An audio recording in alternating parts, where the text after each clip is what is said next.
হাসরের ময়দানে আল্লাহ তাআলা 3 শ্রেণীর পাপীদের জান্নাতি বলে ঘোষণা দিবেন। সেখানে উপস্থিত সকলেই তখন আশ্চর্য হয়ে যাবে।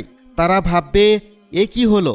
এরা তো দুনিয়াতে সারা জীবন পাপ কাজ করে বেড়াতো, তাহলে আল্লাহ তাআলা কেন এদের জান্নাতি বলে ঘোষণা দিলেন? তখন সেই পাপীরা খুশিতে পাগল হয়ে তারা বেহেশতের দিকে ছুটবে। আর যখন তারা পুলসিরাত পার হয়ে বেহেশতের দরজায় প্রায় কাছে এসে পড়বে, ফেরেশতারা তাদের শেকল দিয়ে পুরোপুরিভাবে বন্দি করে ফেলবে। ঠিক তখনই আল্লাহ তাআলা তাদেরকে জানাবে, তোমাদের সাথে মজা করা হয়েছে আর তোমাদের শাস্তিরই একটি অংশ ছিল এসব।